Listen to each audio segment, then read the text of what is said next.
கர்த்தருடைய வார்த்தையை கொடுக்க தேவன் எனக்கு கொடுத்த பெரிய கிருபைக்காக என் தேவனுக்கு நான் நன்றி சொல்கிறேன். கண்களை மூடி நம்ம செபிப்போம். நன்றி பரிசுத்த பிதாவே, உமக்கு நன்றி தகப்பனே. பேசுவீங்களல்ல பிதாவின் ஆவியான சொன்னீரப்பா, ஆவியான பேசுவீராக நாங்கள் ஜெபிக்கிறோம். எங்களை தாழ்த்துக்கிறோம். உங்கள் நாம் மாத்திரம் எங்களுடைய நேசுவே நாம ஜெபி நல்ல பிதாவே. ஆமேன் ஆமேன். இந்த நாளிலையும் ஏசாயா 58 அதிகாரம் 11 வசனத்தை பார்த்தோம்னா, கர்த்தர் நித்தமும் உன்னை நடத்தி மகா வறட்சியான காலங்களிலும் உன் ஆத்துமாவை திருப்தியாக்கி உன் எலும்புகளை எல்லாம் நினமுள்ளதாக்குவார். நீ நீர்ப்பாய்ச்சின தோட்டத்தை போலவும் வற்றாத நீரூற்றை போலவும் இருப்பாய் அப்படிங்கிற வசனத்தை பார்க்குறோம். இது அன்பு சகோதரி இது நம்ம எல்லாருக்குமே ஒரு வாக்குத்தத்தம். இது ஒரு பெரிய வாக்குத்தத்தம். நீர்ப்பாய்ச்சின தோட்டத்தை போல வச்சா நீரூற்று போல நீ இருப்பாய்னா அது செழிப்பான ஒரு ஆசீர்வாதமான வார்த்தைகள். அதோட நீர்ப்பாய்ச்சின தோட்டம்னு நினைச்சு நீர்ப்பாய்ச்ச தண்ணி போய்கிட்டே இருக்கும். அது ஒரு தோட்டத்தை போல் நம்மளை வைத்திருக்கிறார். அதான் கர்த்தருடைய பிள்ளைகளை நீங்கள் நினைச்சீங்க அன்னைக்கு இந்த வாக்குத்தத்தை கொடுத்துருக்குறாருன்னா, இந்த வாக்குத்தத்துக்கு முன்பாக என்ன இருக்குன்னு கேட்டிங்கன்னா, 58 அதிகாரம் 1 வசனத்தில் சத்தமிட்டு கூப்பிடு, அடக்கி கொள்ளாதே, எக்காலத்தை போல் சத்தத்தை உயர்த்தி என் ஜனத்துக்கு அவர்கள் மீறுதலையும் யாக்கோப்பின் வம்சத்தாருக்கு அவர்கள் பாவங்களே தெரிவி அப்படின்னு அன்று 1 வசனம் கொடுத்துருக்காரு. இந்த வசனம் கர்த்தர் நித்தமுனை நடத்துவார் அப்படிங்கிறது நம்மளை நித்தம் நடத்துகிற தேவன் தான். ஆனால் எதுக்கு சொல்கிறார், அவர் ஜனத்தின் பாவங்களை அவருக்கு தெரிவிக்கணும். ஆண்டவருக்கு செபிக்கிற பிள்ளைகளாக இருக்கணும்னு ஆண்டவர் சொல்கிறார். செபிக்கிற பிள்ளைகளாக இருந்தால் அவர் ஆண்டவர் விரும்புகிற காரியத்தை செய்யும்போது அவங்கள ஆண்டவர் நீர்ப்பாய்ச்சல் தோட்டத்தை போல வச்சா நீரூற்று போல கர்த்தர் ஆசீர்வதிப்பார். அவர் என்ன போட்டுக்குன்னா ஒன்று ஆத்துமாவை திருப்தியாக்குவாராம், உங்கள் எலும்புகளெல்லாம் நினமுள்ளதாக்குவாராம். நீ நீர்ப்பாய்ச்சா தோட்டத்தை போல வச்சா நீரூற்ற நித்தமும் நீங்கள் நடத்துவார். செபிக்க கர்த்தர் நம்ம ஒவ்வொரு பிள்ளைகளுக்கும் அழைப்பு கொடுக்குறார். செபிக்கணும். அதுதான் ஒன்னாசத்தை சத்தமிட்டு கூப்பிடு, அடக்கி கொள்ளாத. சத்தத்தை எக்காலத்தை போல இருந்துச்சு உயர்த்தி என் ஜனத்தின் மீறுதல்களையும் யாக்கோப்பின் அம்சத்தாருக்கு அவர்கள் பாவங்களையும் இருந்துச்சு எனக்கு தெரிவின்னு அன்று சொல்லியிருக்கிறார். என் அன்பு கர்த்தருடைய பிள்ளைகளை நம்ம தேவ சமூகத்தில் நினைச்சிடும். எல்லா மக்களுக்காக ஜெபிக்கிற பிள்ளைகளாக கர்த்தர் நினைச்சிடார், நம்மளை அழைக்கிறார். அதனால் வேதம் கூறுகிறது 6ஆம் வசனத்தை நீங்கள் பார்த்தீங்கன்னா, அக்கிரமத்தின் கட்டுகளை அவிழ்க்கிறதும் நுகத்தடியின் பிணைகளை நெகிழ்கிறதும் நெருக்கப்பட்டிருக்கிறவர்களை விடுதலை ஆக்குகிறதும் சகல நுகத்தடிகளை உடைத்து போடுகிறதும் பசி உள்ளவனுக்கு ஆகாரத்தை பகிர்ந்து கொடுக்கிறதும் தூரத்துண்ட சிறுமியானவர்களை வீட்டிலே சேர்த்து கொள்ளுகிறதும் வஸ்திரம் இல்லாதவர்கள் கண்டால் நீ வஸ்திரம் கொடுக்கிறதும் உன் மாம்சத்துக்கு மாணவனுக்கு உன்னை ஒழித்து கொள்ளாமல் இருக்கிறது அல்லவா எனக்கு உயர்ந்த உபவாசம் அப்படின்னு நான் சொல்லியிருக்கேன். உபவாசம் எல்லாம் பசியுள்ள பிள்ளைகளுக்கு ஆகாரம் கொடுக்கணும். வஸ்திரம் இல்லாத பிள்ளைகளுக்கு வஸ்திரங்களை கர்த்தர் கொடுக்கணும். சிறுமையானவர்களுக்கு வீட்டில் சேர்த்து அவங்களுக்கு நினைச்சணும். யார் வந்தாலும் அவங்களுக்கு ஏதாவது ஒரு ஆகாரத்தை அவங்களுக்கு கொடுத்து அனுப்பணும். இப்போ சிறுமையானவங்க அவங்களுக்கு யாருமே அவங்கள ஏற்றுக்கொள்ள மாட்டாங்க. ஏழை எளிய மக்களை யாருமே டக்குன்னு ஏற்றுக்கொள்ள மாட்டாங்க. அதனால அந்த பிள்ளைகளுக்கு ஏதாவது ஒரு நேரத்தை ஆகாரத்தை கொடுத்து நீ என்ன செய்யணும், அவங்க ஆசீர்வதித்து அனுப்பணும். அதான் ஆண்டோடைய சித்தம். நான் கர்த்தருடைய பிள்ளைகளை நம்ம அந்த அவங்களுக்கு ஒவ்வொரு பிள்ளைகள் பெரிய பணக்காரங்களையும் கர்த்தர் படைச்சிருக்கிறார், நடுத்தர குடும்பத்தையும் படைச்சிருக்கிறார், தரமட்டத்தில் இருக்க மக்களையும் படைச்சிருக்கிறாரு. ஆனாலும் நம்மகிட்ட கையேந்தி நிற்கிறவங்களுக்கு நம்ம என்ன செய்யணும், அவங்களுக்கு என்ன செய்யணும், காணிக்க கொடுக்கணும்னு சொல்லி எனக்கு ஒருத்தங்க கற்றுக் கொடுத்தாங்க. அவங்க உங்கள்கிட்ட கையேந்திரக்கு ஆண்டை வச்சிருக்கிறான், அதனால் உனக்கு கொடுக்குறதுக்கு வச்சிருக்கிறாரு. அதனால நினைச்சினோம் உங்கள்கிட்ட இருக்கும்போது உங்கள்கிட்ட இருக்கிறது எவ்வளோ இருக்கோ அதை அவங்களுக்கு என்ன செய்ய கொடு. 5 ரூபாயோ 10 ரூபாயோ 20 ரூபா இருக்குதா, ஒரு 50 ரூபா இருக்குதா, அவங்களுக்கு கொடுவோம். முன்னால் கையேந்திரக்கு ஆண்டு வச்சிருக்கிறார்கள் அப்படின்னு. அப்போ நம்ம வேதத்தில் இப்போ ஆண்டவருடைய பிள்ளைகள் நம்ம வேதத்தில் நல்லா அறிய ஆண்டு நம்மளை நினைச்சிடாரு, பார்த்துக்கிட்டு இருக்கிறார். நம்ம பூமியில் இருக்கிறோம், நம்ம மேலே ஒரு கண்ணோக்கமாக இருக்கிறார். அப்போ எந்த பிள்ளைகளையும் எந்த சிறியவர்களையும் அற்பமாக எண்ணக்கூடாதுன்னு பைபிள் வசனம் போட்டிருக்கு. இப்போ நம்ம அற்பமாக எண்ணவே கூடாது, அற்பமாக பேசவும் கூடாதுன்னு பைபிளில் போட்டிருக்கு. அப்போ அந்த பிள்ளைகளுக்கு நம்ம என்ன செய்யணும், ஏதாவது ஒரு உணவு ஆகாரம் கொடுக்குற மாதிரி அந்த பிள்ளைகளுக்கு என்ன செய்யணும், நம்ம கொடுக்கணும். அதனால் தேவ பிள்ளைகளையுமே அவங்க நீர்ப்பாய்ச்சல் தோட்டத்தை போல் அங்கே வைப்பாருன்னு கண்டு சொல்லியிருக்கிறாரு. வேதம் கூறுகிறது இங்கே பார்த்தீங்கன்னா 8ஆம் வசனத்தில் அப்பொழுது விடியற்கால வெளுப்பை போல உன் வெளிச்சம் எழும்பி உன் சுகவாழ்வு சீக்கிரத்தில் துளிர்த்து உன் நீதி உனக்கு முன்னாலே செல்லும், கர்த்தருடைய மகிமை உன் பின்னாலே காக்கும் அப்படின்னு வசனம் கொடுத்துருக்கிறாரு. கர்த்தருடைய மகிமை நம்மளை பாதுகாக்கணும்னு வேதம் கூறுகிறது. விடியற்கால வெளுப்பை போல நம்மளை மாற்றுவார், ஆண்டவர் ஆசீர்வதிக்கிறாரு. நல்ல வெளுப்பு எப்படி இருக்கும், அழகாக நல்லா ஃப்ரெஷ்ஷாக இருக்கும், கூலிங்காக இருக்கும். அது விடியற்கால வெளுப்பு எப்படி இருக்கும், நல்லா கூலிங்கானது, வெயில் இருக்காது, நல்ல நல்ல நல்ல குளிராக இருக்கும். நல்லா நல்லா இருக்கும். அது வந்து ஒரு அழகாக இருக்கும். அது பகல் குளிர்ச்சியான வேலையில் இப்போ ஆவியான ஆண்டவர் வந்து உலாவி வந்தார்ல ஆதாம்கிட்ட, அதே போல் இதில் குளிர்ச்சியான வேலையில் தான் நம்ம நினச்சிவோம். அந்த காலையில் அவ்வளோ ஒரு ஆசீர்வாதம் தர்மம் கொடுக்கும்போது, அந்த சிறுமியான பிள்ளைகளை நம்ம சேர்த்து கொள்ளும்போது, வஸ்திரம் இல்லாத பிள்ளைகளுக்கு வஸ்திரம் கொடுக்கும்போது, உங்களை விசாரிக்கும் போது தேவன் அதெல்லாம் பார்க்குறாரு. அதெல்லாம் ஆண்டவர் பார்த்துக்கிட்டு இருக்கிறார். அதனால் தேவ பிள்ளைகளை நீங்கள் எந்த காரியமானாலும் சொன்னால் நம்மளை ஆண்டவர் ஒரு வாக்குத்தத்தத்தை கொடுத்து ஆண்டவருடைய ஆசீர்வதிப்பேன்னு சொன்னால் அதுக்கு மேலே உள்ள வாக்குத்தத்தம் என்னன்னு நீங்கள் சொல்லி பார்க்கணும். அப்படி பார்த்து ஆண்டவர் என்ன சொல்றாரு, அவசரம் ஜனத்தின் பாவங்களை எக்காலத்தத்து போல சத்தம் விட்டு என்ன செய்யணும், தேவனுக்கு தெரியப்படுத்தணும். அந்த ஒன்னாவசனம் போடுறது போல தெய்வ பிள்ளைகளாக நம்ம யாரும் அப்படி ரோட்டில் அப்படி குடிச்சிட்டு கிடந்தாலும் குடிக்காரன் அப்படின்னு சொல்லி அற்பமாக எண்ணி அவங்களை அசட்டப் பண்ணி போகாதபடி அவங்களுக்காக ஆண்டவரே இந்த மனிதனை இங்கே ரட்சிங்க ஏசப்பா, அறியாமல் சாஸ்திரம் அவங்க அமைத்து போட்டிருக்காப்பா, அவளை தொடுங்கப்பா ஒரு ஜபக்குறிப்பு நீங்கள் பண்ணிட்டு போயிட்டாலும் கூட போதும். ஆண்டவர் அதை பார்த்து கனப்படுத்துகிற தேவனாக இருக்கிறார். நீங்கள் என்ன காரியத்தில் ஏசப்பட சொன்னாலும் அந்த காரியத்தில் பெரிய மாற்றத்தை ஆண்டவர் உண்டு பண்ணுவார். ஏன்னு கேட்டிங்கன்னா வாயினால நம்ம பேசலை, நம்ம இறுதியும் என்ன செய்யும், அந்த பாரப்படும். அந்த காரியத்தில் நம்ம இருதயம் பாரப்படும். இப்படி சூழ்நிலை இருக்காங்களே, இவங்களை ஆண்டவரை மாற்றுங்க ஆண்டவரைக்கும் போது தேவநாயகத்தை எத்தனையோ குடிக்கிற பிள்ளையில கர்த்தர் மாற்றி இருக்கிறாரு. நிறைய பிள்ளைகளை கர்த்தர் மாற்றி ஊழியக்காரங்களை கர்த்தர் வைத்திருக்கிறார். இன்றைக்கி அவங்க ஆசீர்வாதமாக நிறைய பேர் இருக்காங்க. அதனால் தேவ பிள்ளைகளை நீங்கள் என்ன செய்யுங்க, ஆண்டவருடைய சமூகத்தில் வந்து நீங்கள் எந்த சூழ்நிலையில் மக்கள் இருந்தாலும் அவங்க சூழ்நிலையை பார்த்து அவங்களுக்காக நீங்கள் ஜெபிக்கும் போது அந்த ஆத்மாவும் ரட்சிக்கப்படும், அந்த ஆத்மா ஆசீர்வதிக்கப்படும். அதனால் தேவ பிள்ளைகளை உங்கள் வாயிலையும் என் வாயில தான் அந்த ஆசீர்வாதத்தை ஆண்டவர் வைத்திருக்கிறார். ஆண்டவர் நம்மளுடைய நம் வாய் வந்து அவங்க ஆசீர்வதிக்கணுமா. அதனால் தேவ பிள்ளைகளை நீங்கள் ஒவ்வொரு குடும்பத்தையும் இப்படிப்பட்ட சூழ்நிலையில் இருக்கும்போது அந்த பிள்ளைகளை பார்த்து அவங்களை என்ன செய்யணும், ஆசீர்வதித்து இவர்களும் நல்ல ஒரு மனிதர்களாக நீர் எழுப்பும் ஆண்டவரேன்னு சொல்லும்போது ஆண்டவர் எழுப்ப வல்லமையுள்ள தேவனாக இருக்கிறார். அன்பு தேவ பிள்ளையை நீங்கள் அந்த எக்காலத்தை போல சத்தத்தை உயர்த்தி ஆண்டு சமூகத்தை நினச்சிங்க ஆண்டு தெரியப்படுத்துங்க. அப்போ தான் இறைமையில் கூட 33ஆம் அதிகாரம் 3ஆம் வசனம் போட்டிருக்கு. இறைமையா 33:3 போட்டிருக்கு, என்னை நோக்கி கூப்பிடு, அப்போது நான் உங்களுக்கு மறுத்தரை கொடுத்து நீ அறியாத உங்களுக்கு எட்டாதமான பெரிய காரியங்களை நான் நினச்சுவேன், நான் அவனுக்கு அறிவிப்பேன்னு ஆண்ட சொல்லியிருப்பார்.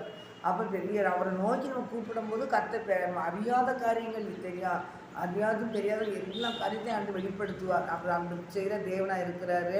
இல்லை கட்டுரை பிள்ளைகளை நம்ம வந்து இதை கூட ஒரு 9ஆம் வசனம் போட்டிருக்கு, 58ஆம் அதிகாரம் 9ஆம் வசனத்தில் அப்பொழுது நீ கூப்பிடுவாய் கர்த்தர் மறுத்தர் கொடுப்பார், நீ சத்தம் இடுவாய் இதோ நான் இருக்கிறேன் என்று சொல்லுவார், நுகத்தடியையும் விரல் நீட்டுதலையும் நிகழ்ச்சொல்லையும் உன் நடுவிலிருந்து எடுத்து அகற்றுவார் அப்படிங்கிறாரு. அப்போ நம்ம என்ன போராட்டத்துக்கு மத்தியில் போனாலும் ஜெபிக்கிற ஒரே ஒரு வசனம், முதல் வசனம்.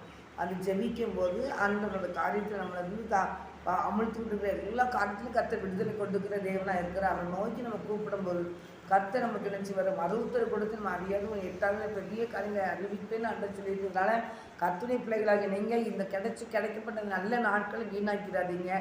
எங்களை இதெல்லாம் நீங்கள் பிடிச்சி போய் ஜெபிக்கும் போது ஒரு நாள் ஞாயிற்றுக்கு நாள் இருக்குது. அந்த ஞாயிற்றுக்குள்ளே போய் நம்ம நிற்கும் போது அந்த இடத்துல ஆண்டவர் ஒவ்வொரு பிள்ளைகளையும் ஆண்டவருக்கு பேர் சொல்லி கூப்பிட்டுக்கிட்டு ஞாயிற்று இருக்கும்போது நீங்கள் வந்து தேவ சமூகத்தில் அழிந்து போகிற ஆத்மாக்களுக்காக கண்ணீரோடு ஜெபித்திருந்தீங்கன்னா, கண்ணீரோடு அந்த சமூகத்தில் இந்த ஆத்மாக்களை வைக்கும்போது அந்த மக்களும் ரட்சிக்கப்பட்டு தெய்வத்தை அங்கே வந்து நிற்பாங்க. அப்போ ஆண்டவர் சொல்லுவார், நான் அந்த உலகத்தில் நீ இருக்கும்போது நான் சொன்ன கருத்தெல்லாம் நீ கேட்டு கீழ்ப்படிஞ்ச அப்படின்னு சொல்லி ஆண்டவர் அந்த ஆத்மாக்களை காமிப்பார். என் தேவ பிள்ளைகளை இது போட்டிருக்கா நீங்கள் நினச்சி கேட்டிங்கன்னா எப்படி கேட்குறதா, நம்ம அலைச்சலெல்லாம் அவர் அறிந்திருக்கிறாராம், நம்ம பெருமூச்செல்லாம் அவர் அறிகிறாராம், நம்ம எண்ணங்கள் சிந்தனைகள் எல்லாம் தூரத்துலேருந்து அவர் அறிகிறாராம்.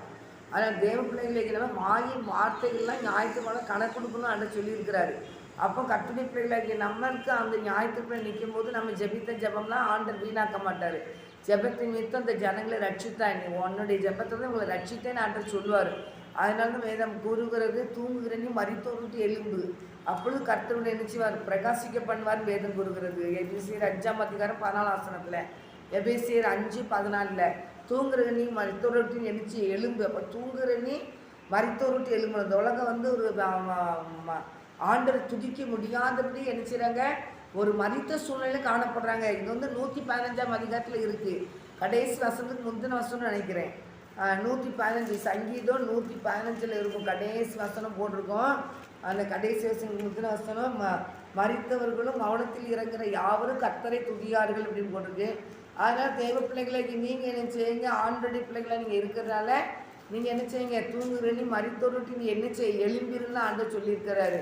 அவன் மரித்தோர் விட்டு எழும்போது தான் கர்த்தர் நம்மளை பிரகாசிக்க பண்ண முடியும். தேவ பிள்ளைகளாகி நீங்கள் என்ன செய்யுங்க, 115ஆம் அதிகாரம் 17ஆம் வசனம், மரித்தவர்கள் மௌனத்தில் இறங்குகிற அனைவரும் கர்த்தரை துதியார்கள், நாமும் இது முதற்கொண்டு என்றென்றைக்கும் கர்த்தரை ஸ்தோத்திரிப்போம் அல்லேலூயா அப்படின்னு வேதத்தில் கொடுங்க. அதனால் நம்ம என்ன செய்யுங்க, தேவ பிள்ளைகளாகி நீங்கள் மரித்தவரை விட்டு எழும்பி நீங்கள் என்ன செய்யுங்க, தேவ சமூகத்தில் ஒரு ஜெபசேனையாக நீங்கள் எழும்புங்க. இந்த உலகம் வந்து கொஞ்ச நாள் தான் நம்ம இருக்க போகிறோம், கொஞ்ச காலம் தான் இருக்க போகிறோம். அந்த கொஞ்ச காலத்தில் ஆண்டருக்காக ஏதாவது ஒரு காரியத்தை நம்ம என்ன செய்யும் போது தேவனாக கர்த்தர் என்ன செய்கிறாரு, பரலோக ராஜ்யத்தில் நமக்கு என்ன செய்கிறாரு, அந்த காரியத்தில் ஒரு ஜெயத்தை கொடுக்குறாரு. என்ன சொல்லுவாருன்னா, இந்த உலகத்தில் வந்து நீ இருக்கும்போது என்னுடைய வார்த்தையெல்லாம் நீ கேட்டு எனக்கு கீழ்ப்படிஞ்சதுனால அப்படின்னு சொல்லுவார். கீழ்ப்படிஞ்சதுனால இந்த ஆத்மாக்கெல்லாம் என்ன செஞ்சாங்க, நீ ஜெபிக்கிற ஜெபத்தில் தான் நான் கொண்டு வந்தேன், ரட்சித்தேன் அப்படின்பாரு. உன் பாரப்பட்டு உன் இருதயம் உடைக்கப்பட்டு நீ ஜெபிச்சிய, இந்த மக்களுக்காக கண்ணீர் வடிச்சிய அப்படின்னு சொல்லி ஆண்டவர் சொல்லுவார். ஏன்னு கேட்டிங்கன்னா, நீங்கள் ஏசாயாவில் கூட 6ஆம் அதிகாரத்தில் கூட ஒரு வசனம் இருக்கும், ஏசாயா 6ல் கூட ஒரு வசனம் இருக்கும், என்னுடைய காரியமாக யார் போவாங்க அப்படின்னு ஆண்டவர் கேட்டிருப்பார். என்னுடைய காரியமாக யார் போவாங்கன்னு நான் போட்டு கேட்பார். அப்போ ஏசாயா வந்து என்ன சொல்லுவார்னு கேட்டால், உங்களுடைய காரியமாக நான் போவேன் அப்படின்னு சொல்லுவார். சொல்லுவார், வருஷம் போட்டிருக்கு 8ஆம் வசனம் போட்டிருக்கு, 6ஆம் அதிகாரம் 8ல், பின்பு யாரை நான் அனுப்புவேன், யார் நமது காரியமாய் போவான், சத்தத்தை கேட்டேன், அதற்கு நான் இதோ அடியேன் இருக்கிறேன் என்று என்னை அனுப்பும் என்று. அப்போ ஆண்டவருக்கு சொல்கிற காரியம் கேட்குறான், ஏசாயா தீர்க்கதரிசி கேட்குறாரு. அப்போ யாரை நான் அனுப்புங்கிற சத்தத்தை அவர் கேட்குறாரு. அப்போ ஆண்டவர் கேட்காரு, என்னுடைய காரியமாக யார் போவா அப்படின்னு ஆண்டவர் கேட்கும்போது ஏசாயா தீர்க்கதரிசி சொல்கிறார், நான் போகிறேன் ஆண்டவரேன்னு அவர் சொல்லி ஆண்டவருடைய காரியத்தை செய்வார். அவர் ஒரு பெரிய தீர்க்கதரிசி ஏசாயா வந்து அந்த தாவீது கூட பாவம் செய்யும்போது அந்த பாவத்தை வந்து அவர் என்ன செய்வார், சொல்லுவார், அந்த பாவத்தை எடுத்து சொல்லுவார், இப்படி காரியத்திலே செய்தேன்னு சொல்லி. அதனால் தேவ பிள்ளைகளை நம்ம வந்து ஆண்டோடைய காரியமாக நம்ம கிளம்பணும். ஆண்டோடைய காரியத்தை செய்கிறதுக்கு நம்ம என்ன செய்யணும், எழும்பணும். அதனால் நாட்கள் பொல்லாததில் இருக்கிறதுனால காலத்தை நினச்சிங்க பிரயோஜனப்படுத்தி கொள்ளுங்கன்னு தான் சொல்லி போட்டு வசனம். எபிசேர் 5ஆம் அதிகாரத்தில் 16ஆம் வசனம், நாட்கள் பொல்லாதவங்களை காலத்தை பிரயோஜனப்படுத்தி கொள்ளுங்க அதை சொல்லியிருக்கிறாரு. ஆனால் அது மாத்திரம் இல்லை, 15ஆம் வசனம் போட்டுக்க, ஆனபடியினாலே நீங்கள் ஞானமற்றவர்களைப் போல நடவாமல் ஞானமுள்ளவர்களைப் போல கவனமாய் நடந்து கொள்ளுங்க, கவனமாக நடந்து கொள்ளுங்க.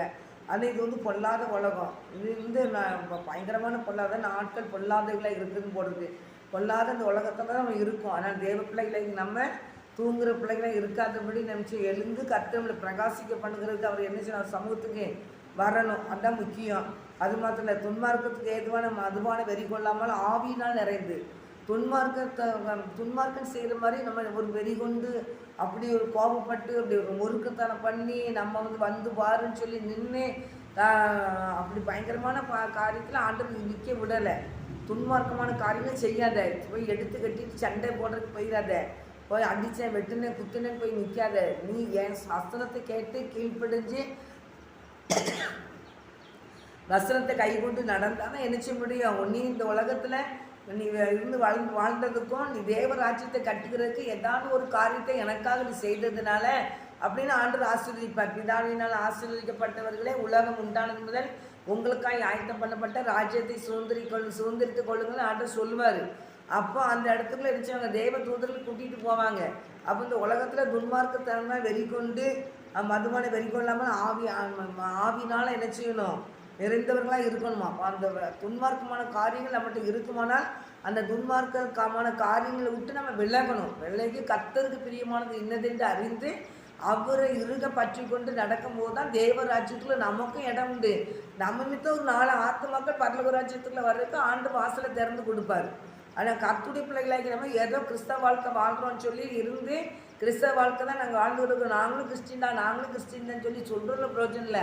கிறிஸ்தவ வாழ்க்கை வந்து நம்ம எப்படி வாழ்கிறோம், கிறிஸ்தவ வாழ்க்கையில் ஆண்டு நம்மகிட்ட என்ன பேசுகிறாரு, நம்ம என்ன அவருக்காக செய்கிறோம் அப்படின்னு சொல்லி நிறைய தெளிந்து புத்தியாக இருந்தால் தான் கிறிஸ்தவ வாழ்க்கை. இல்லாட்டி எப்படி வாழ்வோம், நான் கிறிஸ்தவன் தான் அப்படின்னு சொல்லிக்கிட்டு இருந்தால் நம்மளையே நம்ம வஞ்சித்துக்கிட்டு இருக்கிறோம், நம்மளே நம்ம ஏமாற்றிக்கிட்டு இருக்கிறோம். அதனால் தேவ பிள்ளைகளை நீங்கள் தேவனுக்கு பயந்து ஆண்டவர் என்ன சொல்கிறாரோ அதை கேட்டு அதன்படி நடக்கும்போது தான் தேவ பிள்ளைகளாகி அவருடைய வார்த்தைக்கு கீழ்ப்படிஞ்சால் தான் தேவ ஆசீர்வாதத்தை பெற்றுக்கொள்ள முடியும். காணாவர் கல்யாணம் தான் அடிக்கடி ஆண்டவர் கொண்டு வர்றாரு. அந்த வேலைக்காரங்க வந்து என்ன செஞ்சாங்க, அவரை கொண்டு தண்ணீரை 6 கச்சடிகளையும் கழுவி நிறைய தண்ணீர் வச்சு இதை போய் மக்களுக்கு பந்தி பரிமாறுன்னு சொல்லும்போது அவர் கீழ்ப்படினாங்க.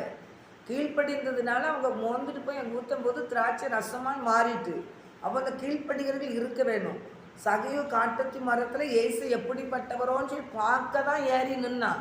ஆனால் அவர் கூட ஒரு பெரும் கூட்டம் போய்கிட்டு இருக்குது. அந்த பெரும் கூட்டத்தை பார்க்கலாம் அந்த சகையுடைய மனசில் இருக்க வாஞ்சி அவருங்கிறது பார்க்குறாரு. பார்த்து சகையை நீ சீக்கிரமாக இறங்குவான்னு சொன்ன உடனே கீழ்ப்படிதான். அவனுக்கு வந்து நான் எல்லா பணமும் இருக்குது, ஏகப்பட்ட பணம் இருக்குது, இந்த என்ன வீடு வாசல் இருக்குது, எல்லா வசதியும் இருக்குது, நான் வந்து ஒரு பெரிய அதிகாரி அப்படின்னு சொல்லலை. அவன் வந்து அந்த பணத்தை வச்சு பெருமை பாராட்டலை. அவன் ஆண்டவர் சொன்ன உடனே ஆண்டவர் பற்றி அவனுக்கு தெரியவே செய்யுது. அவர் எப்படிப்பட்டவர் அப்படின்னு பார்க்க தான் வந்தான். அவர் சொன்ன உடனே டக்குன்னு கீழ்ப்படிஞ்ச உடனே ஆண்டவர் அடுத்த ஸ்டெப் என்ன சொன்னார்னா, நான் உன் வீட்டுக்கு வரேன். என்கிட்ட கீழ்ப்படுகிற இறுதியும் அவன்கிட்ட இருக்கிறதுனால நான் உன் வீட்டுக்கு வாரேன் அப்படின்னு சொல்லி அந்த மகனை ரட்சிக்கிறார் ஆண்டவர். அப்போ கர்த்தருடைய பிள்ளைகளை நம்ம அவர் வார்த்தைக்கு கீழ்ப்படிஞ்சோம்னா தேவன் நம்ம குடும்பத்தை அவர் ரட்சிக்கிற தேவனாக இருக்கிறார், நம்ம குடும்பத்தை அலங்கரிக்கிற தேவனாக இருக்கிறார், நம்ம குடும்பத்தை மேன்மைப்படுத்துகிற தேவனாக இருக்கிறார், நம்மளை கனப்படுத்துகிற தேவனாக இருக்கிறார். வார்த்தைக்கு கீழ்ப்படிஞ்சிட்டோம்னா பெரிய ஆசீர்வாதம் கர்த்தருடைய பிள்ளைகளுக்கு காத்திருக்கிறனால தேவனுடைய பிள்ளைகளை யாராக இருந்தாலும் சரிதான் அவருடைய வார்த்தைக்கு நீங்கள் கீழ்ப்படிங்க. கர்த்தர் உங்களை கொண்டு பெரிய காரியங்களை செய்வார். அப்போ நித்தமும் நம்மளை நடத்துவார். நீர் பாய்ச்சா தோட்டத்தை போல ஆண்டவர் ஆசீர்வதிப்பார். அப்படிப்பட்ட வாக்கு தத்துவத்தை நம்மளுக்கு கொடுத்துருக்கிறபடினா அதுக்கு முந்தின அவசரம் என்ன போடுறதுன்னு பார்த்து ஆண்டவர் நான் என்ன செய்யணும்னு சொல்லி கேட்டு ஒவ்வொரு நாளும் ஆண்டவரை நான் என்ன செய்யணும் எனக்கு செய்கிறது சொல்லித்தாங்கன்னு கேட்கட்டா ஆண்டவர் நம்மளை கொண்டு பயன்படுத்துவார், நம்மளை ஆசீர்வதிப்பார். அது மாத்திரம் இல்லை, எனக்கு பேசவே தெரியாது, நான் ஒரு சின்ன பிள்ளை ஆண்டவரை எனக்கு பேச தெரியலையா, எல்லாரும் நல்லா பேசுகிறாங்க, எனக்கு உங்கள் வார்த்தை பேச தெரியலன்னா ஆண்டவர் சொன்னதை சொல்லுங்கள். ஆண்டவர் யார் சொன்னார், நீங்கள் வந்து பயப்படாதீங்க, என்ன பேசணும் பயப்படாதீங்க, நீங்கள் பேசுகிற நீங்களெல்லாம் பிதாவின் ஆவியானவர். அப்போ நீங்கள் என்ன பேசணும் ஆண்டவரே நீங்கள் என்னை எடுத்து பயன்படுத்துன்னு சொல்லி ஜெபித்து வீட்டு நல்லா ஜோம் பண்ணிவிட்டு நீங்கள் போய் என்ன வார்த்தை கொடுக்கணும்னு ஆண்டவர் கேட்கும்போது ஆண்டவர் வார்த்தை தருவார். ஒரு வார்த்தை கையில் தருவார், அந்த அதிகாரத்தை வாசித்துக்கோங்க. ஆனால் அந்த வார்த்தையை எடுத்து நீங்கள் இப்போ ஆண்டவரே நீர் பேசுன்னு சொல்லும் போது ஆண்டவர் பேசுவார், அவர் பேசுவார். நம்ம வந்து நிறைய பைபிளெல்லாம் பைபிள் நிறைய பேர் படிச்சிருக்கிறேன். ஆனாலும் தேவனை இந்த சேரில் வந்து உட்காரும் போது தான் எனக்கு நான் என்ன இன்னைக்கு பேசணும்னு ஆண்டர்கிட்ட கேட்பேன். நான் செவ்வாய்க்கிழமை தூரம் மீட்டிங் நடக்க அதுலேயும் ஆவியானவர் தான் பேசுகிறாரு, என்ன ஒன்றுமே கிடையாது. நான் என்ன பேசணும் ஆண்டவரேன்னு சொல்லிட்டு நான் எடுக்கும்போது அந்த டக்குன்னு வசனம் தருவார், எடுத்து வைப்பேன். இல்லாட்டி பேச ஆரம்பிப்பேன், ஆவியானவர் பேச ஆரம்பிச்சிருவார். அதனால் நம்ம இப்போ எவ்வளோ நேரம் பேசணும் அப்படிங்களா இல்லை, பேசிக்கிட்டே இருப்பார், நம்ம தான் முடிக்கணும். ஆனால் தேவன் எனக்கெல்லாம் பேச தெரியல ஆண்டவரே, நான் இப்படிலாம் இருக்கேன், நான் இவ்வளோ படிச்சிருக்கிறேன், ஆனாலும் என்னால் பேச முடியலன்னு சொன்னால் ஆண்டவர் நம்மளை மறைச்சி வெளிப்படுவார். நான் வாயோடு இருந்து பேசுவேன் தான் மோசைக்கு ஆண்டவர் சொல்கிறாரு. இப்போ வாயோடு அவர் பேசுவார். அதனால் தேவ பிள்ளைகளை நீங்கள் ஆண்டவர் சமுத்திரம் 100 ஒப்பு கொடுக்கும்போது நீர் பச்சா தோட்டத்தை போல் வச்சா நீருச்சு போல் நம்மளை அகத்தில் ஆசீர்வதிக்கிற தேவனாக இருக்கிறாரு. அந்த ஜனத்தின் பாவத்தை எக்காலத்துக்கு போல் தேவ சமுத்திரம் நினச்சிங்க தெரியப்படுத்துங்க. அது மாத்திரம் இல்லை, அந்த ஜனங்கள் இப்போ ஏழை மக்களை நீங்கள் நேசிங்க. அப்புறம் தூங்குற நீங்கள் மரித்தொருட்டு எழும்புங்க, கர்த்தர் உங்களை பிரகாசிக்க பண்ணுவார். அப்படிப்பட்ட கிருபையும் பாக்கியத்தையும் கர்த்தர் தந்து ஒவ்வொரு பிள்ளைகளையும் கர்த்தர் ஆசீர்வதிப்பாராக. ஆமென். அன்பு பரிசுத்த பிதாவே உங்களுக்கு நன்றிப்பா, நீர் கொடுத்த உடைய வல்லமையான வார்த்தைக்காக நன்றி ஏசப்பா. ஒவ்வொரு பிள்ளைகளும் ஆவியில் அனமூட்டப்பட்ட பிள்ளைகளாக எழும்பட்டும் தகப்பனை எடுத்து நீர் பயன்படுத்தும் ஆண்டவரே. இந்த வசனம் எல்லா பிள்ளைகளுக்கும் ஆசீர்வாதமாக இருக்கட்டையா, கர்த்தர் பொறுப்படுத்திக் கொள்ளுங்க, மையப்படுத்துங்க. ஆவிக்குரிய வாழ்க்கையில் பிள்ளைகள் எழும்பட்டும் ஐயா. எல்லா பிள்ளைகளுமே என் கர்த்தருக்காக ஆவிக்குரிய வாழ்க்கையில் எழும்ப கிருபை செய்யுங்க. உங்களுடைய பலத்தக்கரம் பொறுப்பெடுக்கட்டும், ஆசீர்வதிங்க. இயேசுவே நாமத்தினால ஜெபிக்கிறேன் நல்ல தகப்பனே. ஆண்டவரே ஜெபலை தந்தக்கா ஸ்தோத்திரம், செய்தியை கொடுத்ததுக்காக ஸ்தோத்திரம். தொடர்ந்து வழிநடத்துங்க. எல்லா தொதிகரமெல்லாம் கர்த்தர்க்கே செல்கிறேன். நல்ல பிதாவே ஆமென். ஆத்மாவே கர்த்தரை சோத்திரி, முழு பரிசுத்தத்தை சோத்திரி, ஆத்மாவே கர்த்தரை சோத்திரி. கர்த்தர் செய்த சகல உபகாரங்களை மறவாதே. ஆமென் ஆமென்.